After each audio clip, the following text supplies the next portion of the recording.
There are moments in life when God reaches into our ordinary days and gives us something extraordinary, a glimpse of something greater than ourselves, something that shakes us awake from the routines we've built around comfort and control. I remember it like it was yesterday. I had been working long hours, chasing deadlines, doing what I've always done, pushing forward, striving, accomplishing. One night, after another exhausting day, I fell asleep early, not thinking about anything spiritual, not expecting a revelation. But in that stillness, something happened that I could never have planned or predicted. I found myself standing in a place unlike anywhere I had ever been. The light around me was soft, gentle, perfect, not too bright, not too dim. It was the kind of light that seemed to come from peace itself. And then I saw him, Jesus. He didn't speak at first, but when he looked at me, I felt known completely, totally known, not judged, not condemned, but understood. In that gaze, I saw a love so pure that it stripped away every pretense, every excuse, every mask I'd ever worn. He said, "Clint, I want to show you something." And suddenly, we were walking through places that looked like churches. Beautiful buildings, filled with people worshiping, singing, doing all the right things. But he whispered, "This church doesn't belong to me." I was confused. There were crosses, prayers, and Bibles. But Jesus said, "They come here for comfort, not for transformation. Their hearts belong to the world, not to me." We went to another place, smaller, louder, full of passion and energy. But again he said, "This one doesn't belong to me either. They've turned my message into a promise of wealth, not surrender." And then another cold, strict, rigid. "This church," he said, "has replaced love with law, grace with judgment." In every place I could feel his sorrow, not anger, but heartbreak. He wasn't condemning them, he was longing for them. Then he turned to me and asked, "Do you know what makes a church mine?" I didn't know.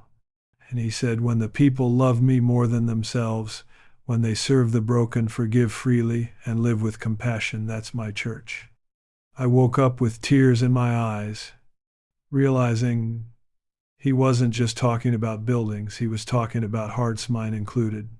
Sometimes God uses a dream to remind us that faith isn't about perfection, performance, or appearance. It's about love, humility, and surrender. Since that night, I've been searching my own soul, asking whether my faith is convenient or courageous. And friend, maybe that's what he's asking you too, not to be perfect, but to be real. Because the moment we stop pretending and start surrendering, that's when Jesus truly finds a home, not in a building, but in our hearts. Sometimes God speaks to us in ways we never expect, when our minds are quiet, when our hearts are tired, when we've run out of strength and all we can do is rest. That's exactly where I was one night. I had been working long days, my body exhausted, my thoughts heavy, and I finally lay down, not thinking about anything spiritual, not praying for a sign, just needing sleep. But in that stillness, something remarkable happened. I found myself in a place that didn't look like any place on earth. It wasn't California, it wasn't New York, it wasn't any set I'd ever filmed on. It was familiar and yet completely new, like I was seeing through a clearer lens than I ever had before. The air was calm, the light was soft but alive, glowing from everywhere at once, like peace itself had taken form. There was no shadow, no fear, just this overwhelming sense that everything was right. I remember thinking, even in the dream, I've never seen light like this. It wasn't sunlight or lamplight, it was love light. It filled me, surrounded me, embraced me. And then, out of that brilliance, I felt a presence, gentle, powerful, unmistakable. I turned and saw him, Jesus. He wasn't distant or majestic in a way that made me tremble. He was close, warm, kind.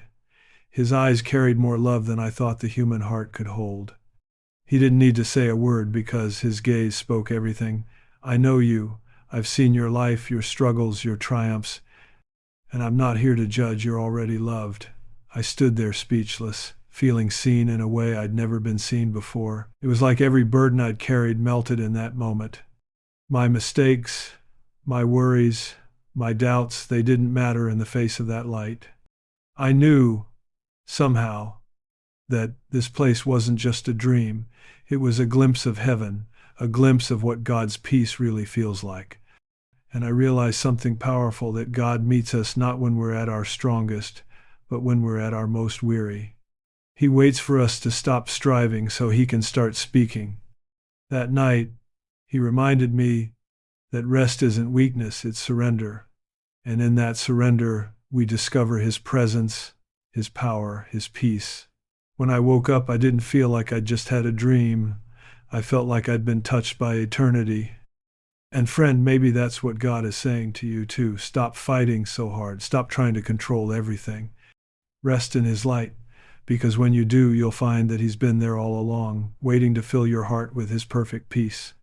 There are moments in life when words fail to describe what the heart experiences, when you know something sacred has touched your soul in a way that changes you forever. That's what happened to me that night. In the middle of that radiant light, I felt a presence before I even saw him. It wasn't loud or dramatic, it was gentle, powerful, and filled with peace. And then I saw Jesus. There was no mistaking him. His presence wasn't about judgment or fear, it was about understanding, compassion, and love. So deep it brought me to tears without a single word being spoken.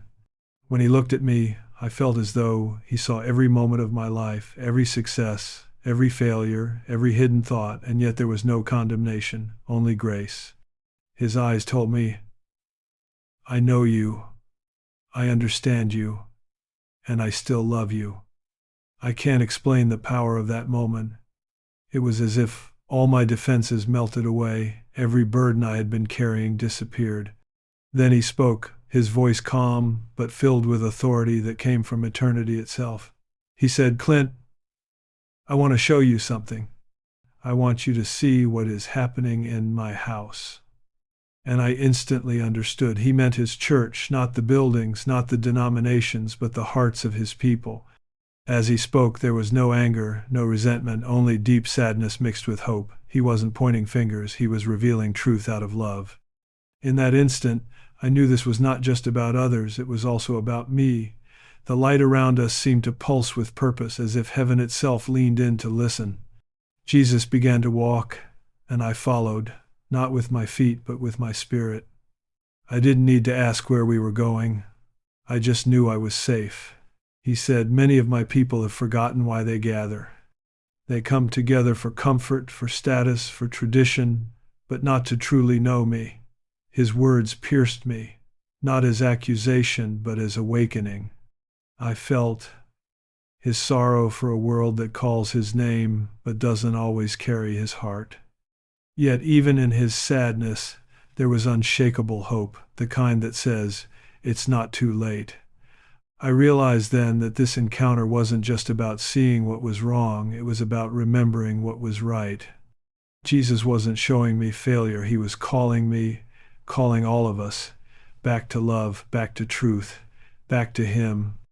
And friend, I want you to know, that same Jesus who stood before me in that dream, he's still speaking today, still inviting hearts to return home, still saying, come back to me, not in fear, but in love. As Jesus and I walked together in that light, he brought me to a place that at first took my breath away.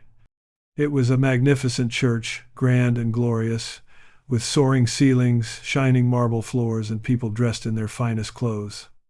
The music was perfect, the choir sang in harmony, the preacher spoke with eloquence, everything looked right, everything looked holy. But then Jesus turned to me, his expression calm yet filled with sorrow, and he said softly, Clint, this church does not belong to me. I was stunned. I thought surely he must be mistaken. I said, Lord, look at all these people worshiping, singing praises, reading the scriptures. But he shook his head and said, they come here, but not to know me. They come for comfort, for approval, for appearance. Their God is not me, it's the comfort I provide, the success they seek, the respect they crave. As he spoke, I began to see beyond the surface.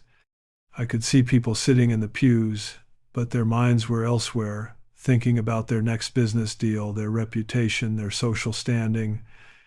I saw them shaking hands not out of love, but out of obligation, smiling for others, but hiding emptiness inside. And I felt his sadness, a deep, aching sorrow that wasn't anger, it was heartbreak. Jesus said, "They have made my house into a place of convenience, not of conversion. They speak my words, but their hearts are far from me." I could feel how much he loved them, even in their distraction. He wasn't condemning them, he was yearning for them to wake up, to remember why they first came to him. Then he said something that struck me deeply. "Clint, when people come to me for image, they miss intimacy. When they come for comfort, they miss calling. When they come for recognition, they lose relationship." I realized in that moment that faith isn't about buildings or performances, it's about hearts that are truly surrendered. Jesus doesn't measure our success by how impressive our worship looks, but by how genuine our love is. And as I stood there, looking at that beautiful church, I knew he wasn't just showing me their story, he was showing me mine, he was showing us all. How easy it is to get caught up in appearances, to chase blessings and forget the blesser. But friend, the good news is this: God never stops calling. Even when our motives drift, his mercy remains. He's not looking for perfection, he's looking for hearts that say, "Lord, I want you more than anything else." That's when the grandest building of all, the one inside our hearts, finally becomes a true house of God. Then the scene changed, and Jesus led me to another place, smaller and more intimate. The building wasn't grand, but you could feel the energy in the air. The people were passionate, the music was loud, and the preacher's voice thundered with conviction. At first I thought, now this must be the place that belongs to him. The people were shouting amen, their hands lifted high, their faces filled with emotion. But then, once again, Jesus looked at me with those eyes that see right through the surface, and he said gently, "Clint, this one does not belong to me either." I felt my heart sink. I asked, "Lord, why not? These people seem so full of faith, so alive, so joyful." And he said, "Because they have taken my truth and reshaped it into something that serves themselves. They preach about blessing but forget about surrender. They talk about gain but ignore grace. They've turned my gospel into a promise of wealth instead of a path of transformation." As he spoke, I could see it more clearly. The preacher was standing before the congregation declaring, "If you believe hard enough, you'll be rich. If you pray the right prayer, you'll never struggle again." And the people were cheering, clapping, celebrating a message that sounded inspiring but was empty of sacrifice. Jesus said, "They have made me into a genie in a bottle. They call on me not to be changed but to get what they want. They see faith as a transaction, not a relationship."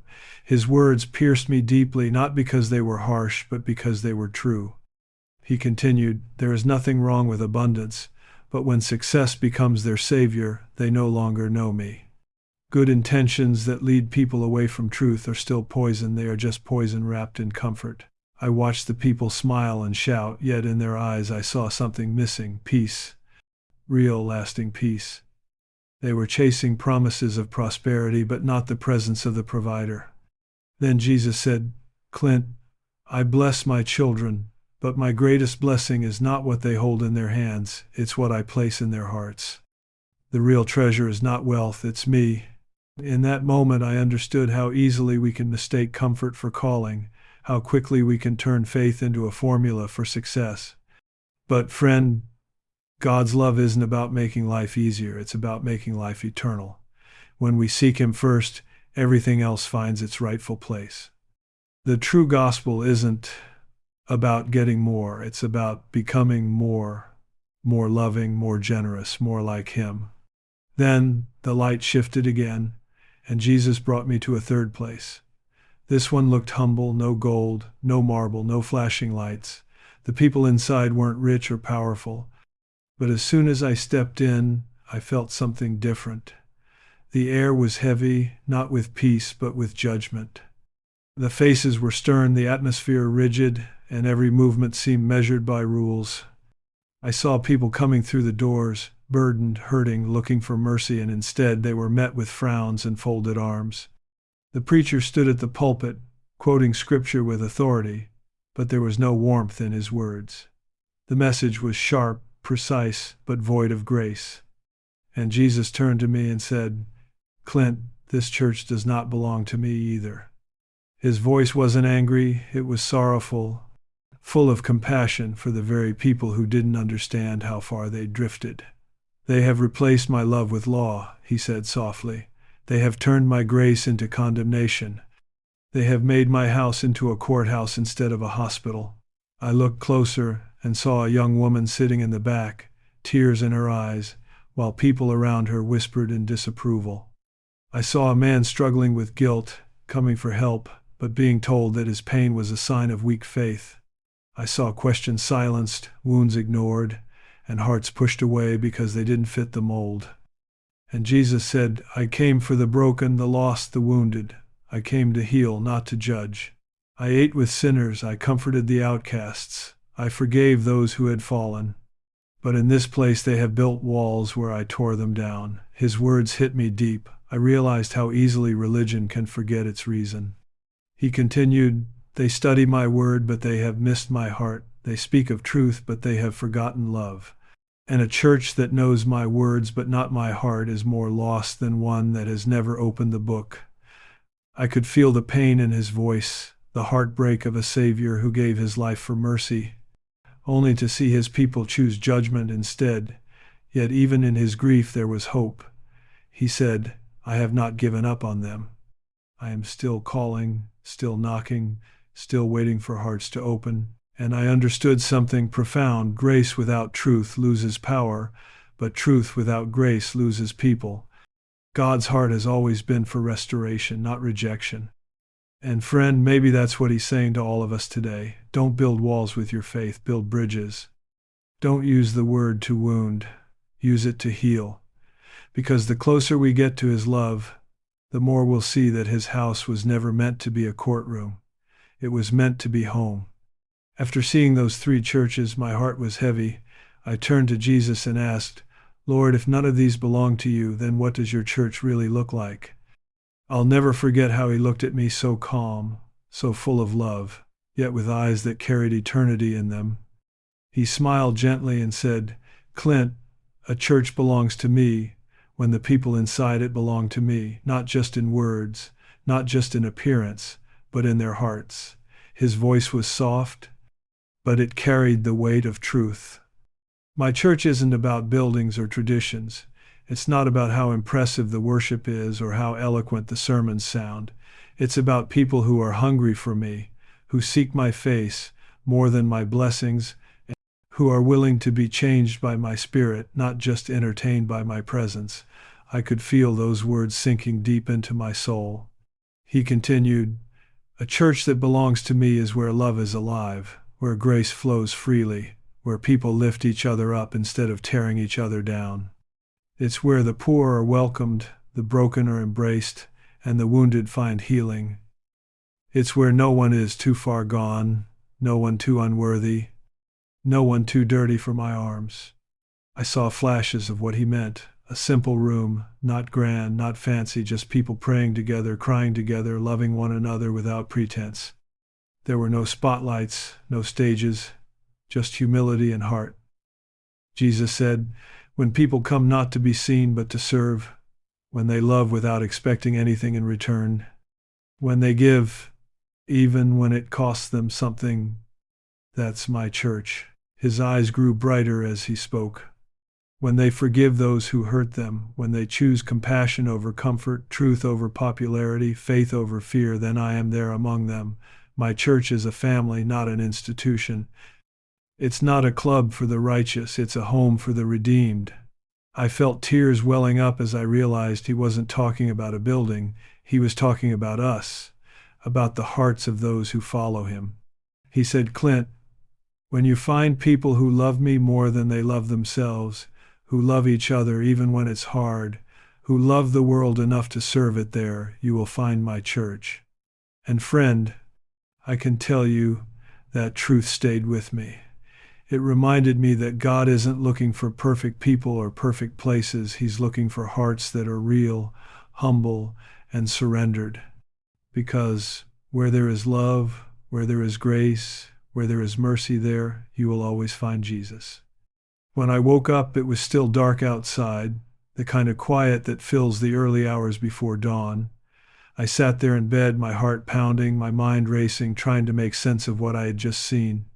It didn't feel like an ordinary dream. It felt deeper, weightier, more real than anything I could explain. I wasn't sure if I had truly seen Jesus or if it was my own spirit trying to tell me something, but what I knew deep in my soul was that the message was true. It was like God had pulled back the curtain for a moment and allowed me to see not only the state of his church, but the state of my own heart. As I sat there, I started to ask myself questions I hadn't dared to ask before. Was my faith real, or was it just comfortable? Had I been following Jesus or just following a version of him that fit neatly into my life? It's easy to believe when things are good, to show up on Sundays, to say the right words, but real faith, true faith, costs something. It changes you, challenges you, transforms you from the inside out. And I had to admit, maybe I had settled for something less. Maybe I had traded surrender for safety, passion for predictability, transformation for tradition. I realized that somewhere along the way, I had made my faith too easy, too tidy. But God doesn't call us to comfort. He calls us to courage. He calls us to go deeper, to love when it's hard, to trust when it doesn't make sense. As I sat in that silence, I felt a shift inside me, not fear, not guilt, but conviction. It was as if Jesus was still speaking, not with words, but with presence, whispering to my heart, "It's time to wake up. It's time to live what you believe." I knew I couldn't go back to being the same. That encounter had stirred something that couldn't be ignored. It reminded me that faith isn't about appearances, it's about alignment. It's not about looking spiritual, it's about living surrendered. And I thought, if this dream could shake me, maybe it was meant to shake others too. Maybe it was a wake-up call, not just for me, but for all of us, to stop treating faith like a comfort zone and start treating it like a calling.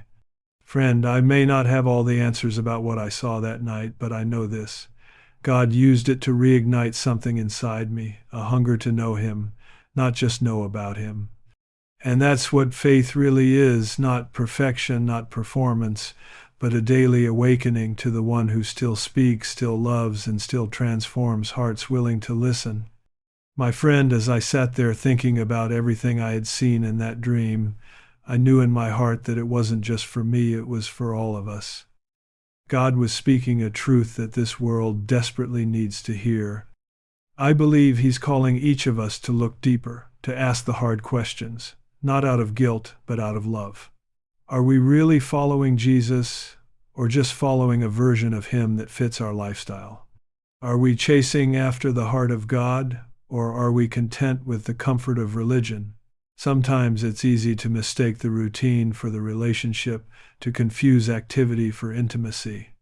We go to church, we sing the songs, we say the prayers, but are we letting his Spirit truly change us?